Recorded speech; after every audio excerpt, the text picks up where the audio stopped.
Hi good people, it's the Angry Australian here. So, I've just heard news that Australia's going to build 1.2 million homes over the next 5 years. Well, let's just call bullshit.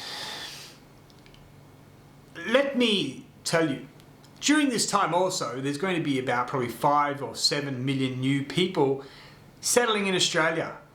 Because the fucking moron Australians voted in the Labor Party again.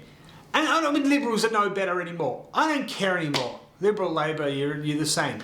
You're both parasites in the same bowel. I'm an Australian citizen. I've been educated in Australia. And for 20 plus years I've lived overseas. But I'm still an Australian. In my soul. I can tell. And when I meet other Australians, I can immediately understand them in ways that I can't understand, say, Americans or non-Europeans from different countries.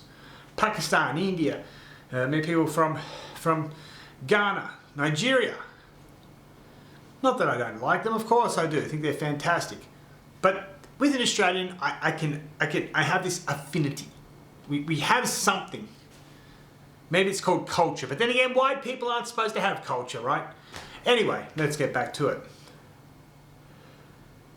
I'm an Australian and I can't afford to go to my own country. I'm about to run out of money and I can't go back to my home country and I don't want to be homeless. That's the only option for me if I return to Australia, but I'm about to run out of money, so I have nowhere to go and I'm going to have to go back to Australia, or I have to turn my lights off. And I think that I'm leading down that I have to do that. There's no choice for me, right? There's no choice.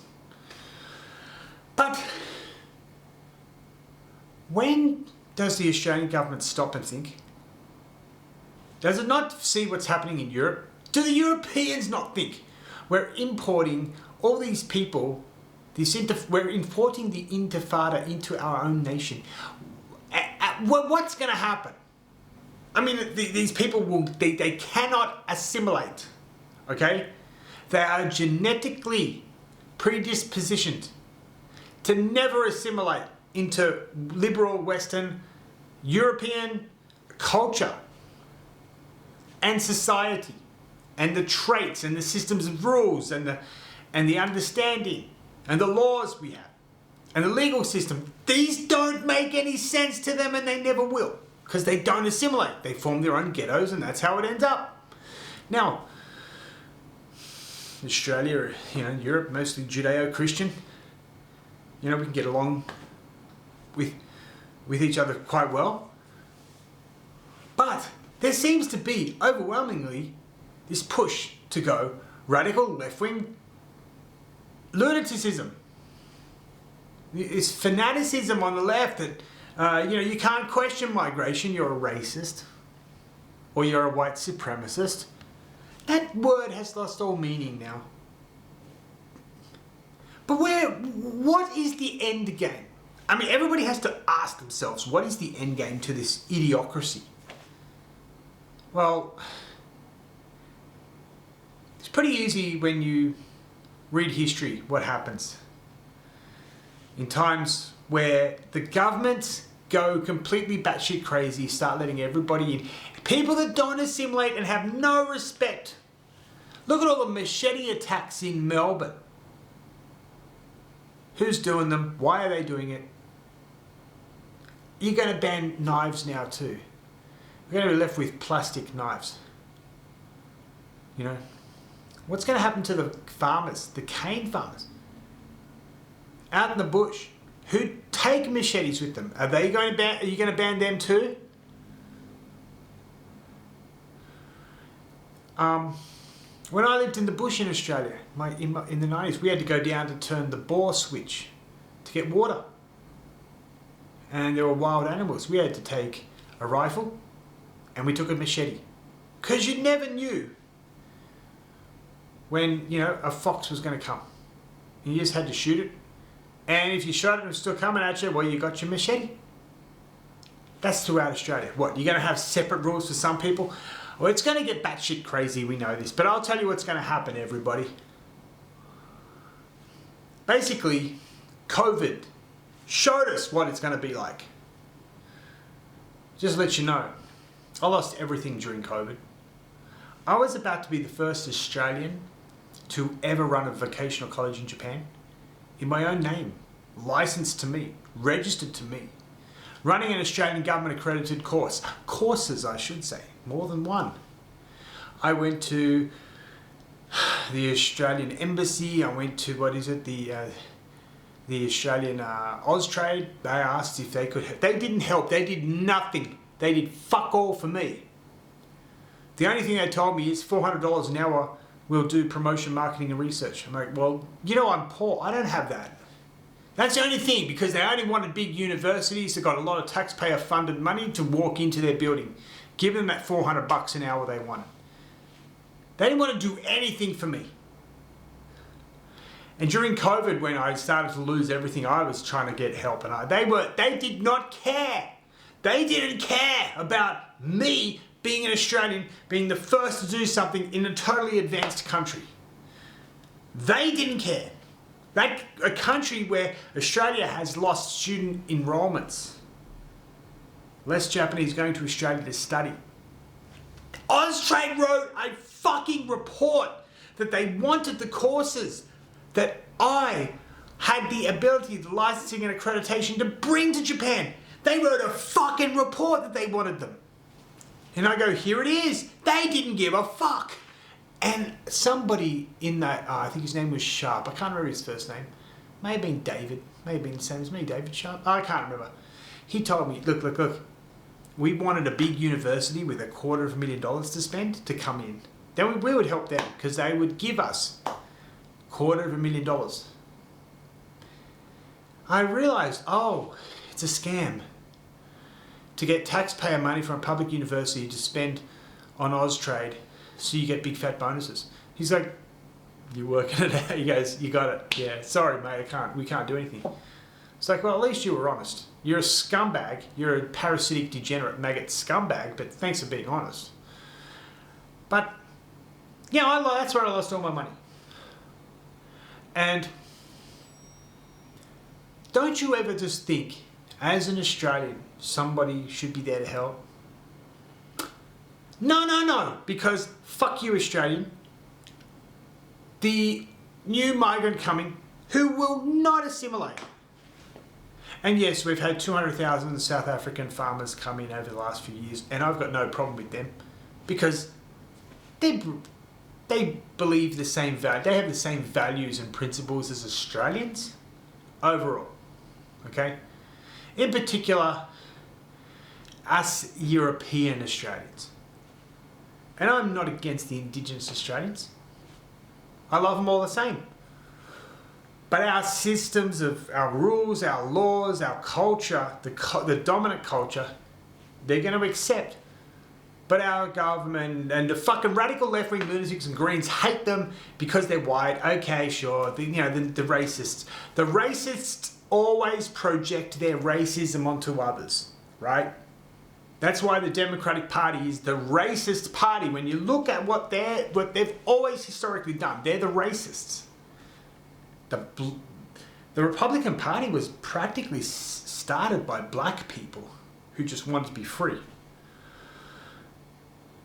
But I don't understand why you would even say we're going to build 1.2 million homes when not one Australian is going to benefit from it. Who the fuck votes for these degenerate maggot parasites? What are you going to get? What is Australia? How is Australia going to benefit?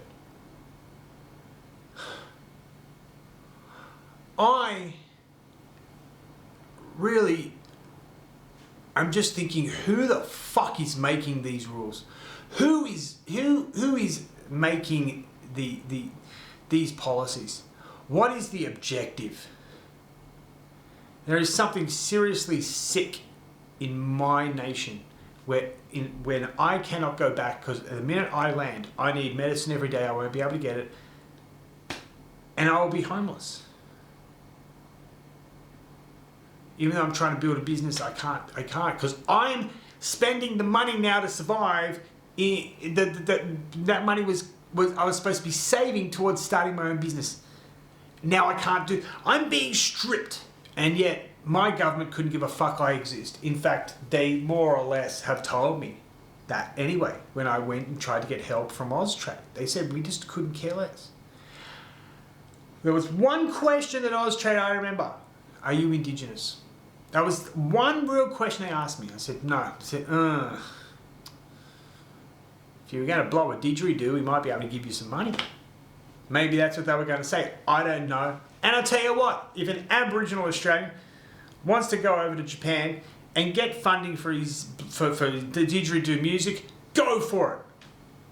I reckon that'd be fucking awesome. But I'll tell you what,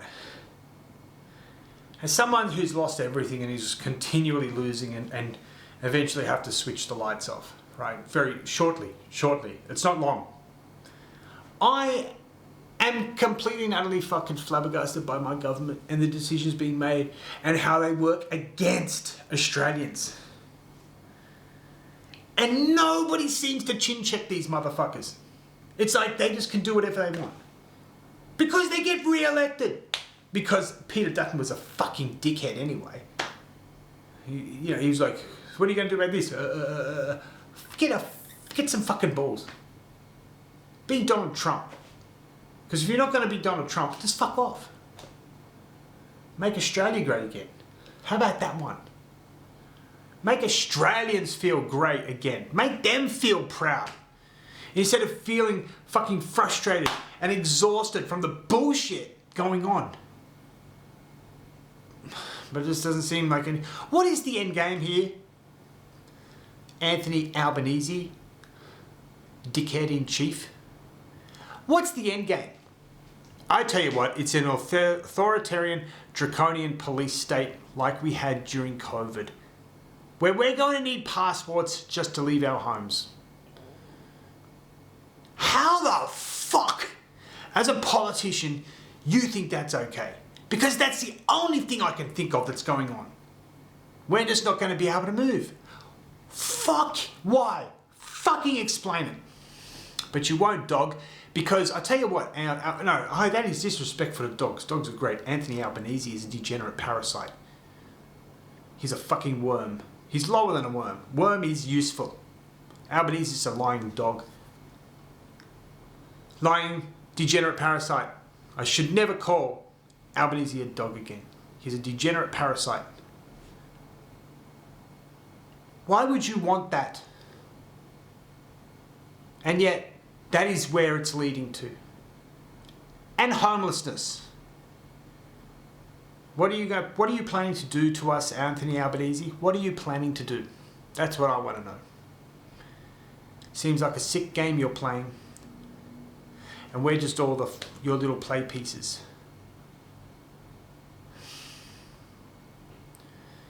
The whole Australian government.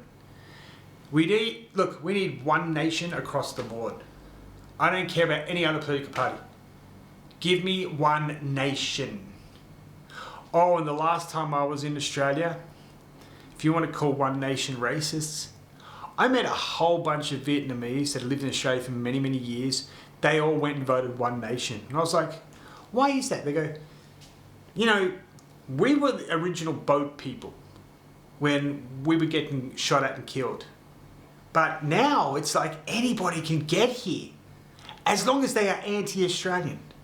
As long as they do not accept and assimilate into Australian culture and society, they can get here. But anybody that wants to assimilate and be a true Australian, it's difficult still.